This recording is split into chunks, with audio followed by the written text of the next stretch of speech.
When I first started writing the book, the first half of the book started with the outer beauty, and then the second part of the book started with the inner beauty. So my goal was to empower women so they could see that it doesn't matter what kind of procedure that you do or beauty treatment, you shouldn't be ashamed and you should feel empowered and you should feel like you should be able to do anything that you want for yourself and not worry about what others think. So the inner beauty work started with life coaching, spiritual healing, and really taking the time to learn how to love myself on the inside and not just on the outside. Because you can do a million procedures on the outside and look amazing. But if you don't feel good about yourself on the inside, then what do you have? You don't have self-love.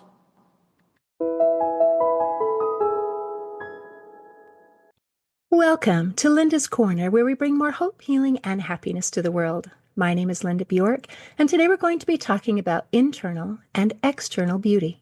I'm delighted to welcome Sandra Silverman. Sandra is a self-care guru, Miami-based beauty and wellness advocate, and best-selling author. She has been featured in USA Today, New York Weekly, and more. You can reach Sandra through her website, sandralenasilverman.com, and on social media, and I'll include those links in the show notes. Welcome, Sandra. I'm so glad that you could join with me today. Thank you so much. It is such a pleasure to have you. And I read the article in USA Today about you and about your book that was titled Why Both Inner and Outer Beauty Matter. And yes, you can have both. So if it's okay, I would love to talk about that. And the part that fascinated me the most was that last little part in the parentheses of, and yes, you can have both. So I'd love to hear your take about inner beauty and outer beauty and why sometimes we think that there is a conflict between those two. When I first started writing the book, the first half of the book started with the outer beauty, and then the second part of the book started with the inner beauty. So my goal was to write about all these different procedures and beauty treatments and reverse aging and spiritual work that I have done, holistic work as well, to empower women so they could see that it doesn't matter what kind of procedure that you do or beauty treatment, you shouldn't be ashamed and you should feel empowered and you should feel like you should be able to do anything that you want for yourself and not worry about what others think. So I tied both parts to the book together so women could see, okay, I could get this procedure, a facelift, a liposuction, tummy tuck, but I can also feel good about myself internally with the life coaching, the holistic aspect of nutrition, working out, lymphatic work, life coaching, spiritual healing as well. I'm delighted. I'm delighted that you're doing both. And isn't it beautiful? I think it's helpful to be able to have someone who knows what they're talking about that we can go to and say, gosh, I've heard about this thing. Is it any good? Is it worth it? Is this a good thing? So I appreciate that you're able to say, hey, here's what it is, here's what it does, and it's worth it, or not really, or it's expensive, or wow, this one is actually a pretty good deal. So that kind of thing, I think, does empower women. And I love that you are talking about, you know what? We are more than just our outer shell. We are what we are inside. And I'm pleased to hear that you have been doing some work to kind of heal that let that inner beauty shine. And I love it. I think this is all amazing. So I do have two thoughts and I don't know, concerns, but we'll talk about it. So Okay. one is that I don't think the what we do should matter. I think it's the why. So for example, if you go to have a procedure done because it's like, man, I want this and I feel beautiful and I love this, I think that's fantastic. But if we go in thinking, if I don't look like I'm still 25, then I have no value, then I have some issues with that. What do you think about that one? You're absolutely right. When I started this journey, I was 26 years old, and my husband, well, at the time he was my boyfriend, made a comment to me that was devastating. And he said to me, wow, your body's soft. You should go to the gym. You should get in shape. And that's the first time in my life that I actually felt like something was wrong with me. So that's what started this journey to want to be better, to want to look better, to want to prove myself. And over the years, after marrying him and having my son, I realized I need to start working on my internal issues. And if I'm going to do these treatments or reverse aging, I need to do this for myself. And that took a long time for me to get to that point, because I will say in the beginning, I was doing it for other reasons other than for myself. Now I do everything for myself and not for anybody else, but that took a long time. So I agree with what you're saying. It has to be for you and not because your boyfriend tells you that you're not good enough or you feel like you're not good enough for society, but you should do these procedures only for you. So I agree with what you're saying. Right. Oh, thank you. I'm glad. And I'm sorry that you had that experience because that's very frustrating to say, wow, when you look at me and you love me, what part of me are you loving? I mean, the outside is a part of me, but it isn't define me. I'm what's in here. So that's interesting. I appreciate you bringing that up. The other thing kind of goes along with that, and that is um, because you are such an excellent example of you can have both because you look amazing. Thank That you. sometimes people might think, well, if Sandra can do it, if it can be done, then now that is the expectation. I don't know. There was a commercial a gazillion years ago for a perfume called Angeli, and Yes. it was intended to empower women. And it would go, I can bring home the bacon, fry it up in a pan, and I'll never let you forget you're the man and I'm the woman. And so it's like I can go to work full time, I can take care of everything at home, while at the same time looking sexy and amazing 24/7. And it was like, wow, women can do everything. And the reality for women, most of them was like, I have to do everything. And if I don't, I'm a failure. So that's another thing that I'm a little bit, I hope we don't ever go that direction. That when we're talking today, as we're talking about inner beauty and external beauty, that when we're talking about this external beauty, it is because we want it, not Yes. because someone else expects it, and not because I feel like I have no value if I don't. So we're on the same page. Yes. Okay. We're on the same page. We're going to assume now that we've taken care of all of these things. So now, if someone wants to look as amazing as you, is your daily routine? What are you doing?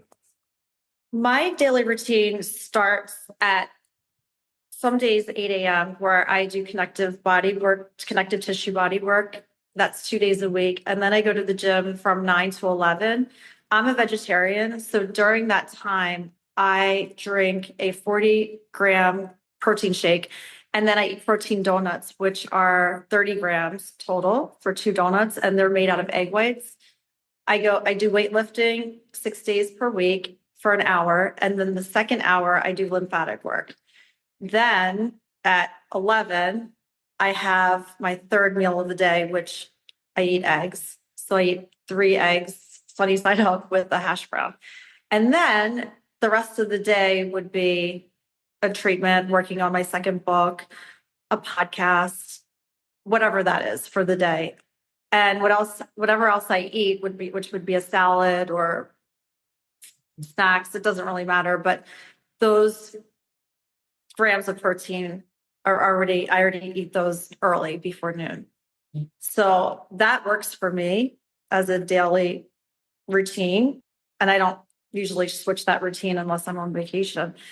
So that's easy for me just to stay consistent. Wow. So you're working on yourself for at least 3 hours a day. Yes, That is easy for you. So do you enjoy it then? Is I it like, do. wow, I'm this a, is so I'm fun? addicted at this point. Addicted to the gym, which is good because if I don't go, which is very rare, I feel like there's something wrong or something missing. Okay, so when you're on vacation and you're trying to play, are you able to play or do you think, dang it, I need to be in the gym? I do go to the gym when I'm on vacation. So my trainer is virtual as well. So when I'm on vacation, we'll have an hour of weightlifting wherever I am. And if I'm at a location where there isn't a gym, that I bring bands with me, and then we'll just use my own body weight in the hotel room. So I rarely ever skip a workout. Wow. Well, I am very impressed with your dedication. Thank That you. is amazing. And then you're able to have time for the rest of the day after you've spent this time just kind of working on yourself. No, I don't even know what connective tissue work is. What is that? So it's working on the fascia.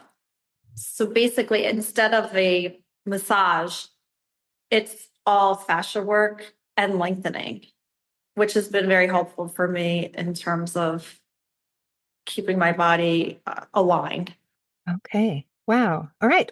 So sounds like you're working out really hard. You're making sure that you drink lots of water. You're taking lots of protein. You're eating your veggies. And then through the rest of the day, is it just kind of eating just veggies and more protein or just whatever the heck you Not want? Or Once in a while, I'll have more protein. Maybe I'll have another meal that consists of eggs or an omelet. But at that point, I'm not trying to have another meal of protein. I could even have pasta or I can have a salad, whatever I feel like that day. But at least I know that my protein intake is completed for the day. Oh, okay. So it's like, all right, I want to make sure that I take care of all of these things. And then Yes. by the morning, it's like, oh, I've already checked that box. Okay, I've Mhm. already checked that box. I've already checked that box. And now, hopefully, do you feel free? Like, "Oh, now the day is mine and I can do whatever it is that I want to do." Or how does it feel? Yes, it does. It feels great. I like being consistent because I feel like that's the only way that you can stay in shape, eat the correct diet, is to stay consistent. And you do that. That is fantastic. All right. Well, do you want to talk about your book? What would you like to cover? Do you want to cover some of the procedures? What things are that give you the most return for your investment, if that makes sense? We could start with actually somebody who has never gotten any type of treatment. Okay. Talk with a 40-year-old, for example, who has never had a treatment. I've had people ask this question a lot, where should I start? And to start with pretty non-invasive treatments, I would recommend microblading, which would be a procedure for your eyebrows, which is pretty non-invasive, eyelash extensions, which is non-invasive, a lip shading, which is a permanent tattoo on your lips, and maybe some Botox, a little bit of filler, and some type of laser treatment to resurface the skin. It doesn't have to be a CO2, which would be a more extensive treatment, but it could be like a BBL laser, or it could be a halo or a pico, which is more non-invasive than the CO2, depending on what type of skin damage that you have. And I feel like if somebody started with those procedures, that would be less invasive than getting a facelift. And it would be a way for them to just start down that path in terms of outer beauty treatments for Okay. procedures. And the way you worded that, going down that path, are we saying Mhm. that once we start, we have to go all the way? Or is it like, hey, I think I look pretty good. Yeah, I think I'm all right. And then move on. It depends on the person, but I think for some it's pretty addictive. So, okay, well, I look good, but what else can I do?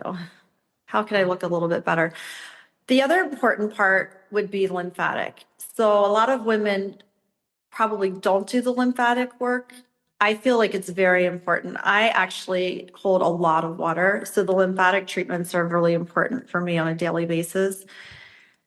And that's something that you can actually do for yourself and in the privacy of your home. It's not expensive. The treatments that I just listed aren't really expensive in terms of comparing that to a facelift. Will you teach us more about these lymphatic, what it is that you're having done and how do you do it? Okay, so the lymphatic work for your body, I use a cream that it's made from a coffee, basically a coffee cream.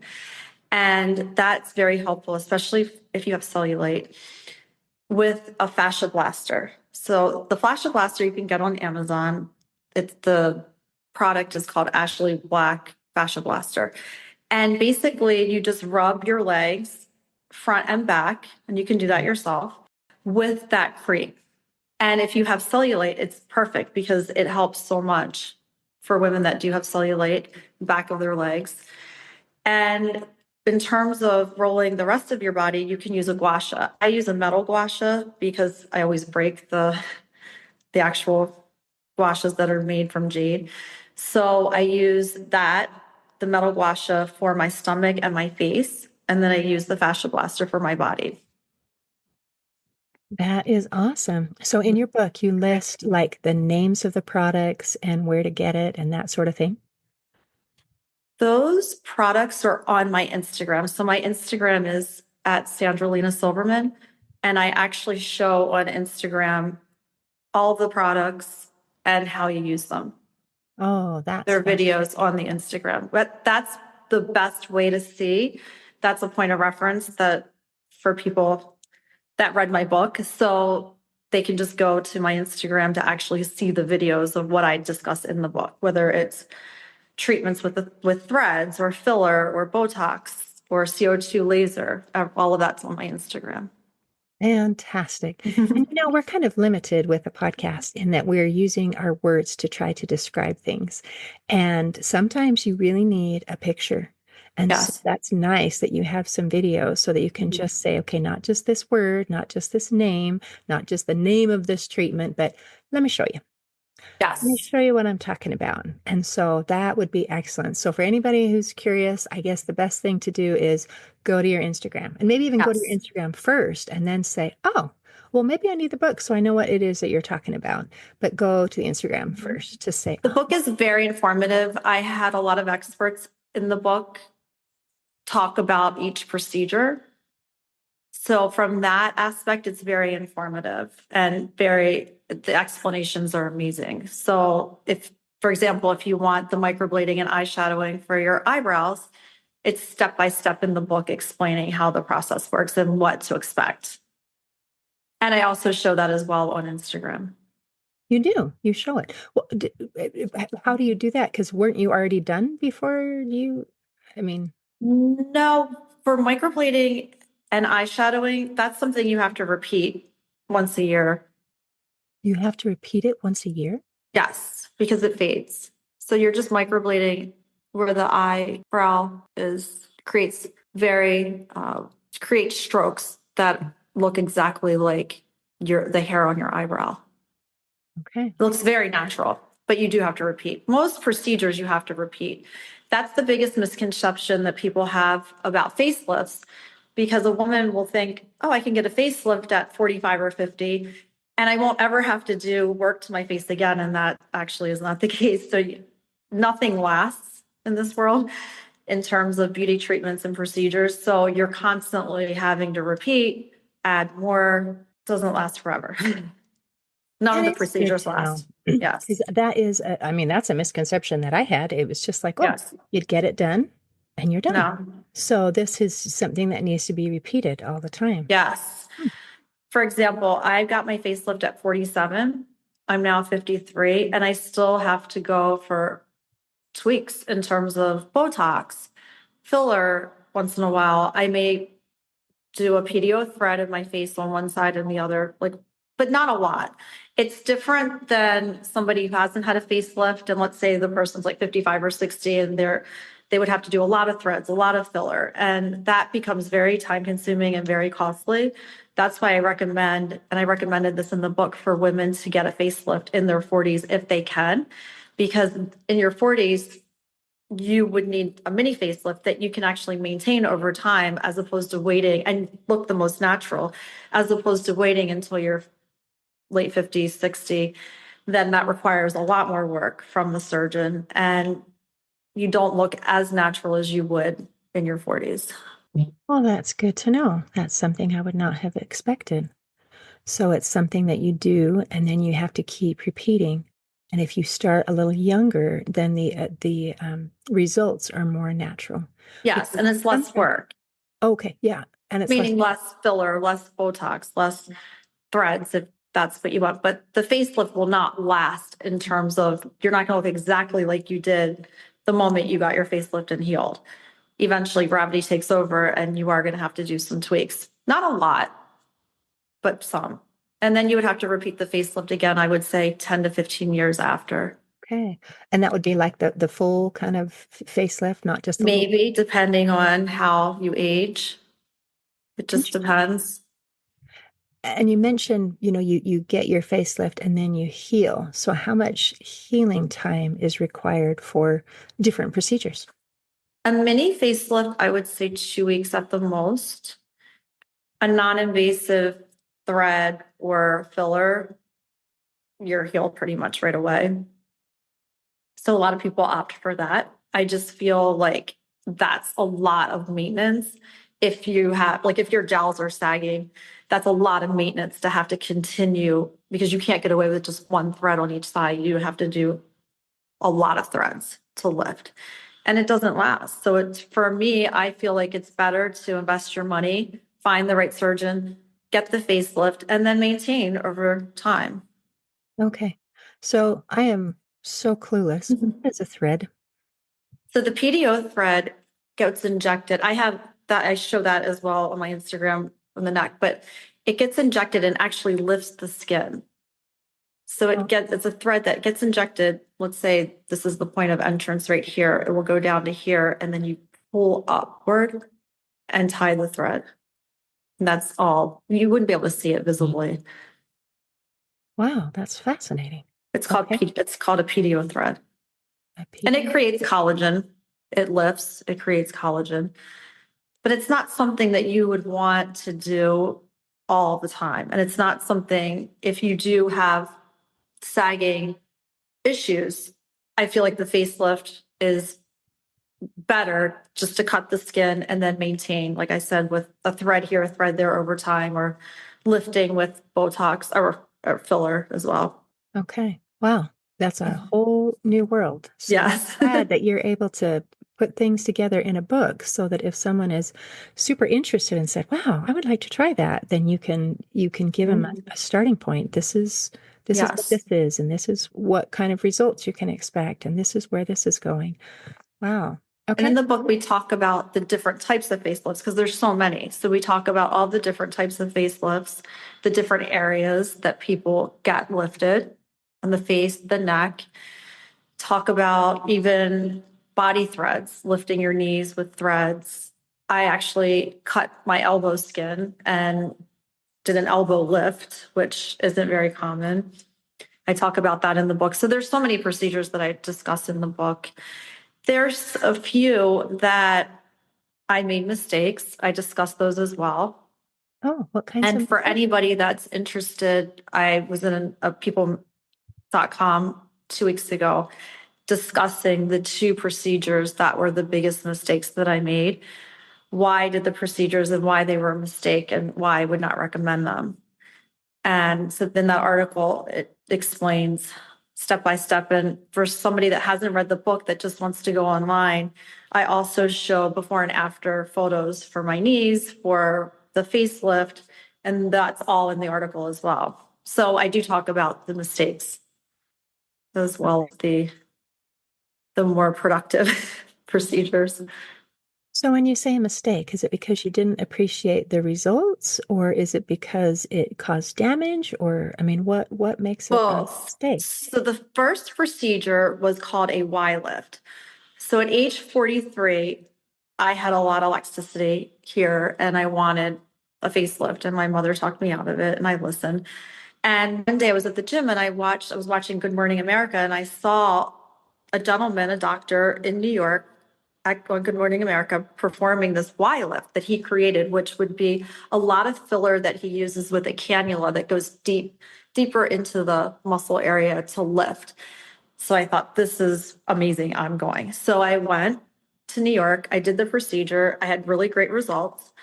But then I repeated it 2 years later with the same doctor. And when I repeated it, he pie faced me. When I say pie faced, he put so much filler in these parts of my face instead of sculpting and lifting. I literally looked like a pie. So I ended up going to a doctor in Miami and she tried to get the filler out. It took a year and we still didn't have all the filler out. And that's when I decided to get the facelift. But my face was so round, and I show photos in the book and also in the People magazine article as well of how round my face was. That was one mistake. The second one was liposuction in my knees and my stomach. So I went to a doctor in Miami that performed under local anesthetic in her office.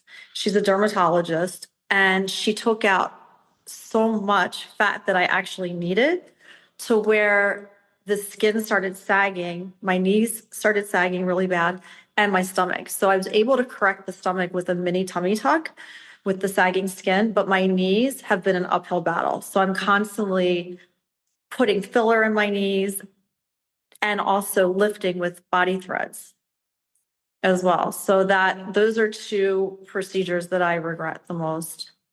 And I would not recommend liposuction for somebody in their stomach or their knee area. Liposuction you have to be very careful with. Tell me more. So now stomach, I would imagine to be a common place for liposuction. Knee, it surprises me. I hadn't really thought of that. So why is that one that you would not recommend? I wouldn't recommend either of those places, because unless you're doing the liposuction in the stomach along with the tummy tuck, then it's fine because they're going to cut the skin. But if you're not, you have to be careful that if you take out too much fat or they don't sculpt you the right way, your skin is going to sag. The same with the knees. If you're taking out too much fat, and really in any area, the skin's going to sag. So you have to be very careful with the liposuction. Okay, that's good to know. Because as you mentioned before, this is kind of a path, and sometimes maybe one of the steps along the path or one of the directions is not the direction you want to go. So not worth it. Good to know. Well, this Some of is these procedures have consequences. and they have consequences, which is good to know. So is it okay if we just kind of can you tell me a little bit about some of your inner beauty, about what you're Yes. doing with that? So the inner beauty work started with life coaching, spiritual healing, and more of a holistic approach to my daily routine in terms of the supplements that I take, the working out, the being consistent with the workouts, and really taking the time to learn how to love myself on the inside and not just on the outside. Because you can do a million procedures on the outside and look amazing, but if you don't feel good about yourself on the inside, then what do you have? You don't have self-love. I agree completely. And isn't that interesting? We often try to get all the solutions from the outside in. I Mm-hmm. think if we get it from the inside out, then it's genuine. And then if you Yes. do love yourself and you want to do all of the procedures, go for it. Have a good time. Mhm. But if you're trying to do all of these things so that you will love yourself, I don't think it'll work. It won't work. Although you'll know you look good, Yeah. doesn't, That but took it, a long time for me to learn how to love myself on the inside. That journey did not happen overnight, but I've worked with the right people and I'm there now, but it definitely took time. And it was definitely quite a journey that I actually talk about in my congratulations. second book. Good. That's fantastic. I'm so glad that you love yourself because as I'm here with you, I can tell that you are absolutely worthy and deserving of love through and through. I Thank mean, you. you're beautiful. I can see it, but you're also beautiful and I can feel it. Thank you. So thank you. And thank you for visiting with me today. Is there anything else you want to make sure that we cover before we close today? I think we've covered a lot. Thank you so much. In closing, I'd like to share a quote by Audrey Hepburn. She said, "The beauty of a woman is not in the clothes she wears, the figure that she carries, or the way she combs her hair. The beauty of a woman is seen in her eyes, because that is the doorway to her heart, the place where love resides." Today, I invite our listeners to be and feel beautiful, inside and out. See you next time. Thanks for tuning in to Linda's Corner podcast. If you enjoyed this episode, please subscribe and share it with your friends to help us inspire even more listeners. Be sure to visit hopeforhealingfoundation.org for free and affordable resources to help you overcome life's challenges. And explore healingbreathworkdetox.com, where you'll find transformative tools for deep inner healing and lasting change. Also, don't forget to check out my books, Crushed, A Journey Through Depression, and You Got This, an action plan to calm fear, anxiety, worry, and stress. Your journey to hope, healing, and happiness starts here.